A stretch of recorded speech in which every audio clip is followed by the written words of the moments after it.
Doctor विजय तोमर, राष्ट्रीय महासचिव हूँ मानवाधिकार सुरक्षा संघ से। हमारा जो संगठन है वो 22 राज्यों में 30 लाख हमारे एक्टिव मेंबर हैं जो कि मानवता के लिए काम करते हैं। मानवता सेवा हमारा पहला फ़र्ज है। आज हम अंतर्राष्ट्रीय समरसता मंच जो कि महावीर प्रसाद टोडी द्वारा चलाया जाता है, जो इंडो नेपाल संबंधों पर, बहुआयामी संबंधों पर कार्य करते हैं, आज उनके द्वारा ये प्रोग्राम रखा हुआ जिसमें हम आए हुए हैं और इनको 22 राष्ट्रों का नैतिक समर्थन प्राप्त है। हम उनकी बहुत बहुत धन्यवाद देते हैं जो उन्होंने हमें यहाँ पर आज इस समरसता मंच पर बुलाकर सम्मानित करने का जो काम किया है हमारी मानवता सेवा को देखते हुए। तो हम उनका बहुत बहुत धन्यवाद करते हैं और उनके उज्जवल भविष्य के लिए समरसता मंच के लिए कामना करते हैं। धन्यवाद।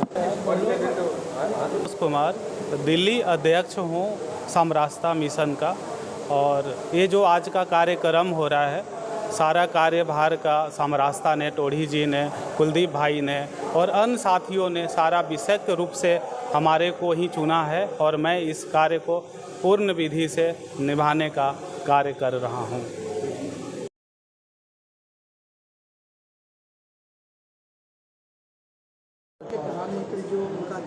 जी, आज इंडो नेपाल समरसता मिशन और अंतर्राष्ट्रीय समरसता मंच द्वारा ये भव्य कार्यक्रम सुप्रीम कोर्ट के ऑडिटोरियम में आयोजित किया जा रहा है। ये भारत नेपाल को इंडो नेपाल समरसता मिशन को, जो इंडो नेपाल समरसता मंच है, अंतर्राष्ट्रीय समरसता मंच है, 22 देशों का हमें नैतिक समर्थन मिला है। 22 देशों ने हमें अपने ध्वज दिया है, सम्मान दिए हैं, उनमें नेपाल भी है, भारत भी, और सब हमारे पड़ोसी देश हैं।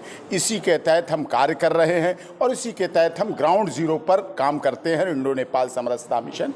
और इसी के तहत आज राजीव रत्न समरसता अवार्ड हमारे इस देश के तमाम उन हस्तियों को दिया जा रहा है जिन्होंने ग्रामीण परिवेश में, शिक्षा के क्षेत्र में, जनता के क्षेत्र में, राजनीतिक क्षेत्र में, सामाजिक क्षेत्र में, आर्थिक क्षेत्र में, धार्मिक क्षेत्र में, सब क्षेत्रों में ऐतिहासिक काम किए हैं और इतिहास अपने को बनाया है और इन्हें सम्मान मिल रहा है। उनको सबको सम्मानित, ये पूरे देश से आई हुई प्रतिनिधि हैं, गुवाहाटी से चौपाटी, कन्याकुमारी से कश्मीर तक के प्रतिनिधि, सभी धर्म, सभी जाति, सभी क्षेत्र, सभी भाषा और संप्रदाय के लोग यहाँ आए हैं। इसीलिए इंडो नेपाल समरसता मिशन द्वारा ये आयोजन यहाँ किया गया और अभी सम्मानित किया जाएगा और इसमें राजीव रत्न समरसता अवार्ड भी सबको दिया जाएगा।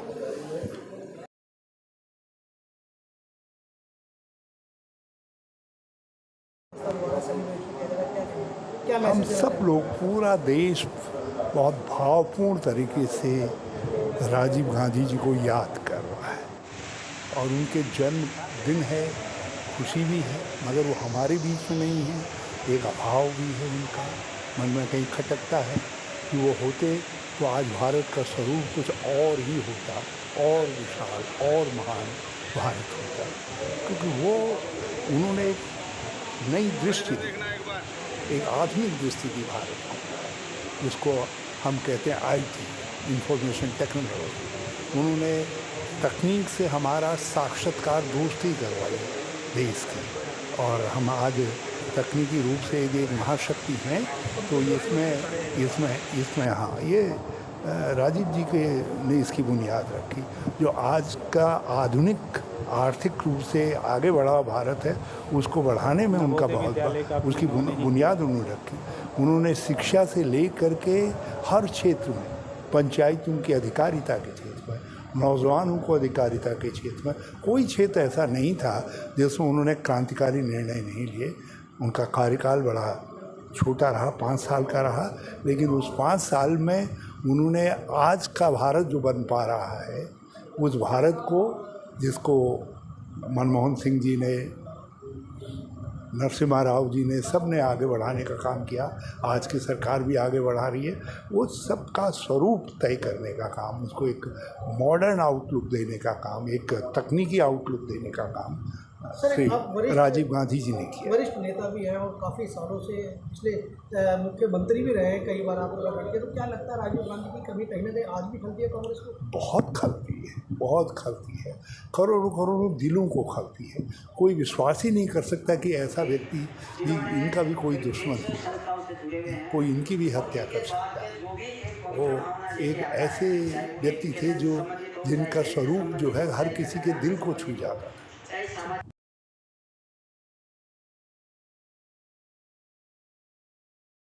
विशेष सलाहकार हूँ, प्रथम उपराष्ट्रपति नेपाल सरकार के। आज हम सद्भावना दिवस जो भारत रत्न पूर्व प्रधानमंत्री राजीव गांधी जी के जन्म दिवस पर हम भारत नेपाल समरसता सोशल मिशन यात्रा लेकर हम लोग यहाँ पे आए हैं और भारत के विभिन्न राज्यों, विभिन्न केंद्र शासित प्रदेशों के जो महीने प्रबुद्ध व्यक्ति हैं उसको हमने आमंत्रित किया है। आज सद्भावना दिवस पर हम भारत नेपाल सांस्कृतिक समन्वय सम्मेलन का आयोजन किया है। इस आयोजन में हमारे नेपाल सरकार के जो प्रथम लोकसभा स्पीकर है दमन नाथ, वो हमारी मुख्य अतिथि हैं और वहाँ की डॉक्टर शिव माया जो पूर्व प्रथम महिला लोकसभा उपाध्यक्ष है, कानून मंत्री है, वो अध्यक्षता कर रही है। हमारे भारत सरकार के जो पूर्व मंत्री हैं मणिशंकर अय्यर साहब, वो इस सम्मेलन में अभी हमको उद्बोधन कर रहे हैं और उत्तराखंड के जो पूर्व सीएम हैं हरीश रावत साहब, वो भी हमको संबोधित कर रहे हैं। आज का जो हमारा सम्मेलन है वो ये है कि भारत की शक्ति, भारत की प्रतिष्ठा, भारत का पंचशील सिद्धांत को हम पूरे विश्व में कैसे बढ़ाया जाए। आज भारत रत्न पूर्व प्रधानमंत्री राजीव गांधी जी के जन्म दिवस पर हम लोग उनका जो व्यक्तित्व है, उनकी जो कार्य योजना है, उसको हम लोग यूएनओ तक पहुंचाने के लिए हम लोगों ने एक सम्मेलन का आयोजन किया गया।